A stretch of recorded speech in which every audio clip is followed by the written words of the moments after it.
The Challenge of the Yukon.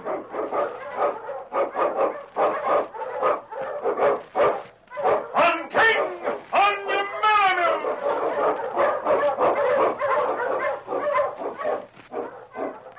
The Wonder Dog King, swiftest and strongest of Eskimo lead dogs, blazes a trail through storm and snow for Sergeant Preston as he meets the Challenge of the Yukon.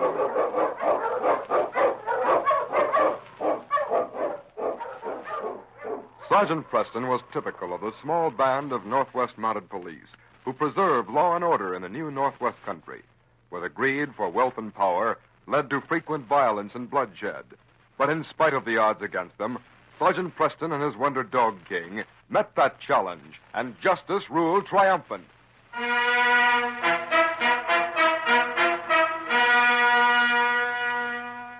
The two men standing behind the protection of a huge boulder formation stamped their feet in the snow. One of them held a rifle. As he eased it over his arm, he rubbed his hands together for warmth.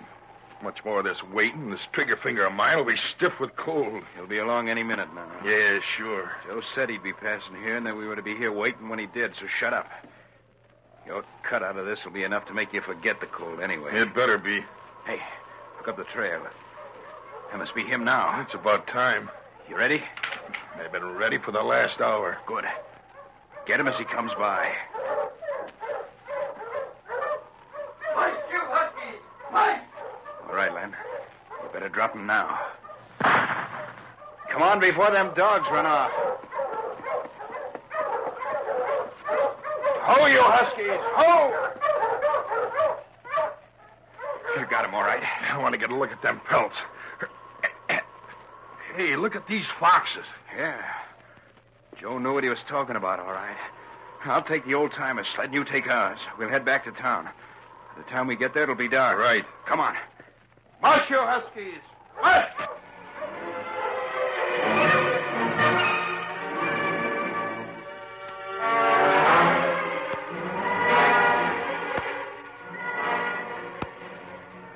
A short time later, a light snow began to fall, blanketing the trail and the motionless figure of the old trapper. It was then that Sergeant Preston approached the boulder formation, and as he reached it, the Maori called to his team. Ho, King! Ho, you Malamute!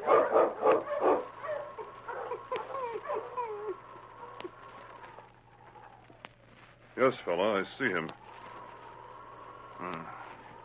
It's Dan Snyder, a trapper from up in the hill country. Yes, King, he's dead. I'd say he was shot about an hour ago. We'll get him on the sled and take him back into town. No tracks around. The snow'll take care of covering the Ho, you boulder. husky! Ho! Hi there, stranger. You having trouble? Maybe I can... Hello there, Sergeant. I didn't recognize you at first. Pete, how are you? Fine. What happened? It's Dan Snyder. He's been murdered. Murder? Yes. Know anything about it? Not me. I just happened along. Making a run from Center City. I'm due at the office inside of a half hour. You're still working for Joe Simon, eh? Yep. Driving freight. Joe's going to be mighty sorry to hear this. Seems like he had some kind of an agreement with Snyder to drive his furs the rest of the way for him after he reached town. I see. Well, if I can't do anything for you, Sergeant, I'll be on my way. Got a schedule to keep. I'll see you in town, Pete. Yeah, too bad about Snyder. Well, that's the way. See you later. Hush, you huskies! Hush! Come on, boy. Get him on the sled. I'd hope to put a stop to these trail murders and robberies up here. There. Too bad I didn't get here sooner. All right, fella. On King! On your Malamute!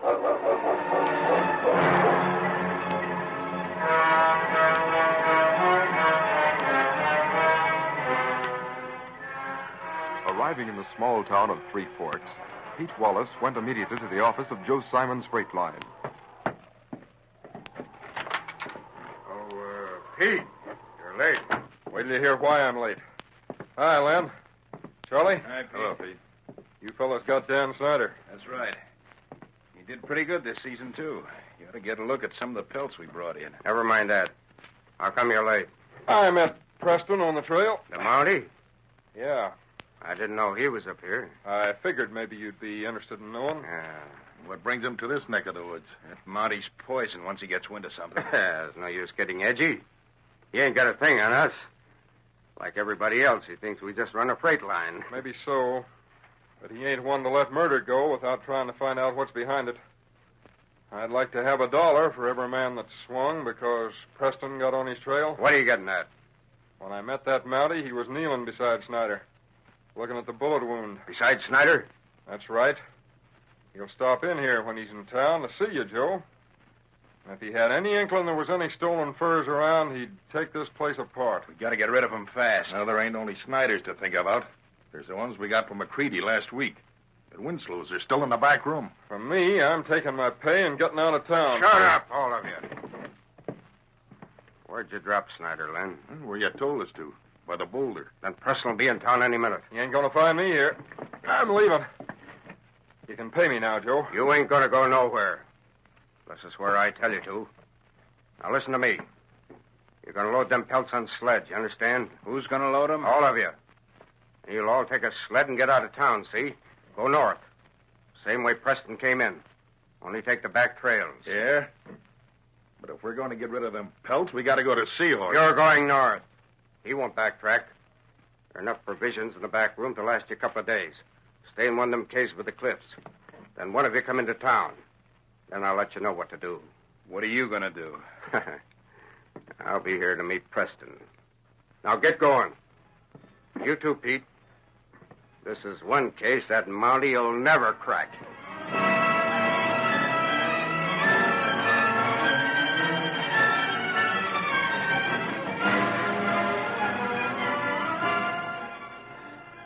A short time later, Sergeant Preston was in Joe Simon's office.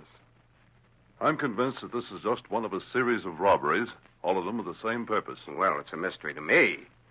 Dan sure didn't have any enemies. The motive was robbery, as it was with all the others. It isn't safe anymore for a trapper to drive his furs to a trading post. What do you plan to do, Sergeant? Make a thorough investigation here in town. And if the pelts don't turn up? Then it's just possible that the murderers have a hideout somewhere in this vicinity. Well, if the boys was here, maybe they could help you. They know this territory like the palm of their hands. But they had other runs to make. I'll find the men responsible for this, no matter how long it takes. You know, I had an idea you might know if anyone brought some pelts into town. No, I stick pretty close to the office, Sergeant. I wish you luck, but I'm afraid I can't be of much help.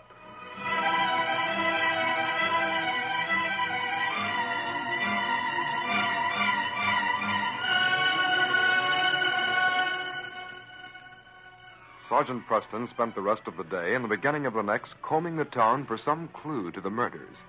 Finding none, he returned to Joe Simon's office. Whoever did it, maybe they went straight through to Seahorse, Sergeant. No, Seahorse is 2 days' journey from here, Joe. Any stranger passing through would have to rest his dogs or pick up supplies.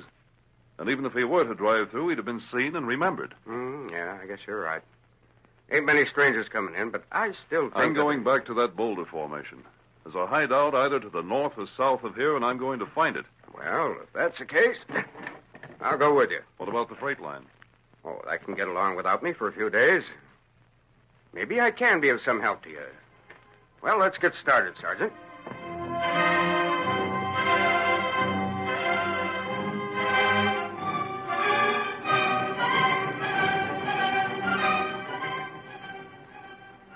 Several miles north of town, the three men, Pete, Len, and Charlie, sat in a cave that was a storehouse of rich furs. Pete was looking at what was left of their supplies. Bacon. Beans and bacon for the There ain't last... no more beans, so you can forget about them. I've been eating nothing but bacon for the last 3 weeks. Every time I go out on a run, that's all I get. What are you complaining about? Hey, how about some caribou steak? What's wrong with taking our rifles and trying to drop one of them? Yeah, that's a good idea. It's the best place for hunting them, too. I'll go with you. What about you, Len? I think I'll try my luck, too. Been a long time since I done any of that kind of shooting. One of the three of us ought to be able to get one. Come on.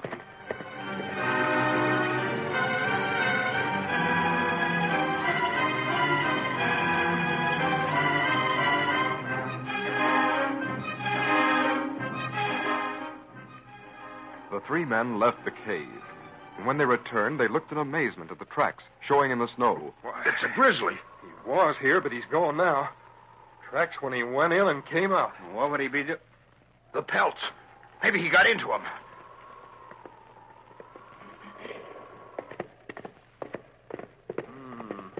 Looks like he didn't bother him. That's mighty funny. Why would... Well, boys, looks like you ain't going to complain about eating bacon from now on. What? Matter of fact, it looks like you ain't going to eat anything but caribou. So that's it, huh? That grizzly cleaned up every last bit of the bacon.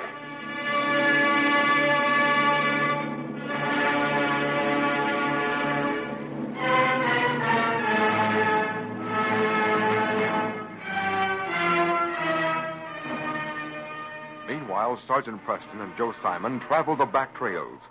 This looks like a hopeless job to me, Sergeant. I don't know about that.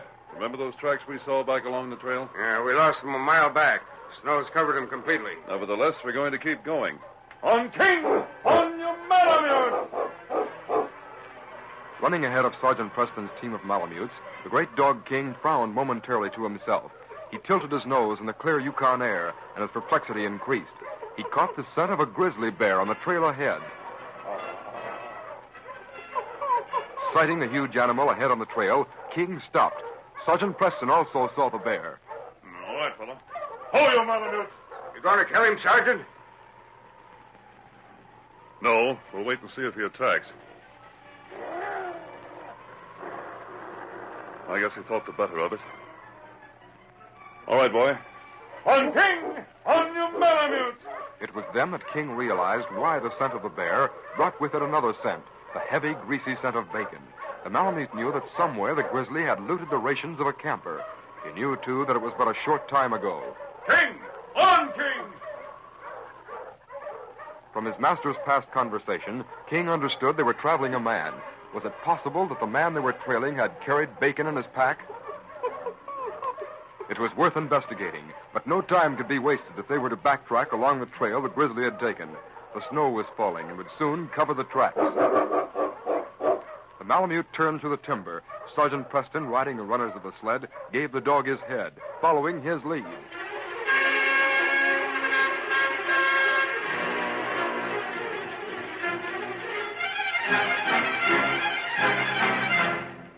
As they approached the cliffs, Joe Simon turned suddenly in the Mountie sled. I've seen as much as I wouldn't raise that gun if I were you, Joe. Yep. What's the idea? You might say I anticipated your draw. Drop your gun in the snow. Now we'll just go on letting King lead the way. My gun will be within easy reach. Remember that. Looks like this is the end of the trail. Ho, you Malamutes! Now walk ahead of me, Joe, and if you're wise, you won't attempt to signal to your men. I don't get this, Sergeant. What made you think that I had it? We'll explain that later. Hey, it's a boss. We figured it was you when we heard the dogs, boss. Raise your hands, all of you. What's Preston? What's the idea of leading him here? I thought you were... Shut up. I didn't lead him here. No, you didn't lead me here. But you tipped me off when we were getting near the cave. So this is the hideout, eh? Are there enough furs here to... Don't reach for that gun, Pete. Oh, right. You're under arrest, all of you. You win, Preston. But I'd like to know one thing. How'd you know I was mixed up in this? When I was making my investigations in town, your men were seen to leave with 3 loaded sleds. Sleds loaded with furs, and they left town by a back trail. So that was it, huh? I knew Pete had just returned from a run, and he wouldn't start out immediately on another one unless it were very important for him to be out of town. But you didn't know where he went.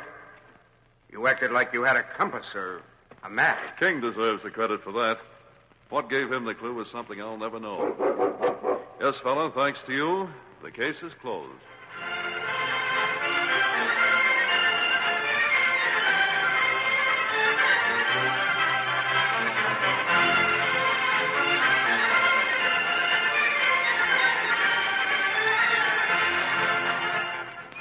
These copyrighted dramas originate in the studios of WXYZ, Detroit, and all characters, names, places, and incidents used are fictitious.